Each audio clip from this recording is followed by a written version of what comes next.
आज हम एक ऐसी कहानी की परतों को खोलने जा रहे हैं जो डर को बहुत ही सलीके से गढ़ती है।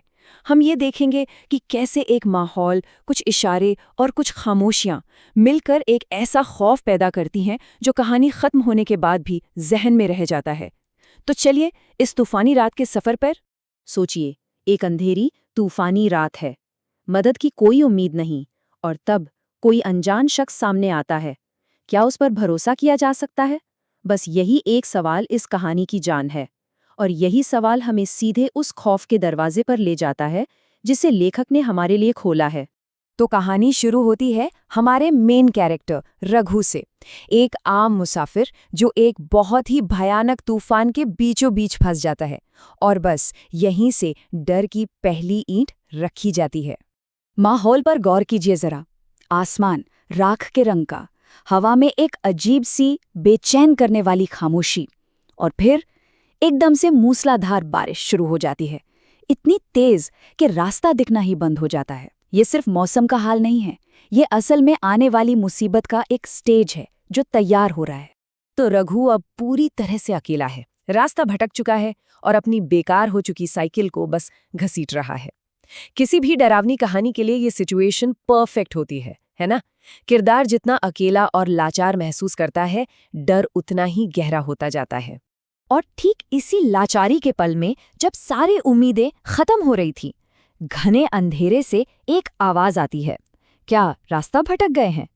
ये आवाज रतन की है, एक ऐसा अजनबी जो मदद के लिए हाथ बढ़ाता दिख रहा है। पर असली सवाल तो ये है कि ये हाथ मदद के लिए है या फिर किसी जाल की तरफ खींचने के लिए। तो कहानी अपने दूसरे पड़ाव पर पहुंचती है, एक अनजानी पनाहगाह। पर यह जगह जितनी सुरक्षित नजर आती है उतनी है नहीं, और यहीं से कहानी में शक के वो छोटे छोटे बीज बोए जाते हैं जो बाद में खौफ का पेड़ बनेंगे। रतन रघु को एक सुनसान सी चाय की दुकान पर ले आता है, लेकिन हवा में बारिश और मिट्टी की महक के साथ एक और गंध है, किसी जली हुई चीज की हल्की अजीब सी महक। ये पहला क्लू है कि यहाँ कुछ तो गड़बड़ है। और अब यहाँ एक ऐसी चीज होती है जो फिजिक्स के सारे नियम तोड़ देती है। बाहर इतनी तेज हवा और तूफान है, लेकिन झोपड़ी के अंदर जल रही लालटेन की लौ वो बिल्कुल शांत है, 1 इंच भी नहीं हिलती। ये तो नामुमकिन है, राइट? लेखक जानबूझकर हमें ये एहसास दिला रहा है कि ये कोई नॉर्मल जगह नहीं है। ऐसा भला कैसे हो सकता है? यही सवाल अब रघु के दिमाग में चल रहा है, और हमारे भी। कहानी हमें लॉजिक पर सवाल उठाने को मजबूर कर रही है, और इसी उलझन के साथ हम इस राज में और गहरे उतरते चले जाते हैं। और फिर एंट्री होती है एक और किरदार की, झूमर, रतन की खामोश साथी। वो कुछ बोलती नहीं, बस आती है और रतन को एक ऐसी गहरी नज़र से देखती है मानो दोनों के बीच कोई राज है, एक ऐसा राज जिससे रघु पूरी तरह अनजान है। और तभी वो पल आता है जो सच में रोंगटे खड़े कर देता है। हवा का एक झोंका आता है, झूमर की ओढ़नी थोड़ी सी हटती है, और रघु को उसके गले पर एक गहरा घाव दिखता है जिससे खून की एक पतली धार बह रही है। रतन ये देखकर भी कुछ क्यों नहीं कहता? झूमर इतनी फुर्ती से उसे वापस क्यों छुपा लेती है? इन सवालों का कोई जवाब नहीं मिलता, और यही खामोशी रघु के डर को कई गुना बढ़ा देती है। यहाँ कुछ भी नॉर्मल नहीं है। अब कहानी का तीसरा और सबसे अहम हिस्सा शुरू होता है, रतन की कहानी। एक ऐसी कहानी जो असल में अतीत और वर्तमान के बीच की सारी लकीरों को मिटा कर रख देगी। रतन कहता है, एक कहानी सुनाता हूँ। 3 साल पुरानी बात है।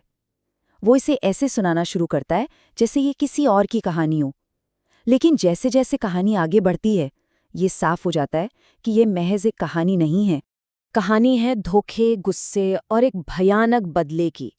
एक दुकानदार अपनी पत्नी को शंकर नाम के एक आदमी के साथ देख लेता है। गुस्से में वो अपनी पत्नी का गला काट देता है। 1 मिनट, क्या ये वही घाव है जो झूमर के गले पर था? फिर वो शंकर को छत से लटका देता है, और आखिर में झोपड़ी को आग लगाकर खुद भी जल मरता है। वो जलने की गंध याद है? कहानी के सारे सुराग अब एक एक करके जुड़ रहे हैं। ये सब सुनकर रघु जैसे सुन्न पड़ गया है। न वो हिल पा रहा है, न कुछ बोल पा रहा है। ऐसा लग रहा है मानो कहानी ने उसे अपने खौफ में पूरी तरह से जकड़ लिया हो। चौथा हिस्सा, सुबह का धोखा। और जैसा कि अक्सर होता है, खौफनाक रात के बाद सुबह होती है, पर ये सुबह अपने साथ राहत नहीं बल्कि एक झूठी तसल्ली लेकर आती है, ताकि अगला झटका और भी जोर से लगे।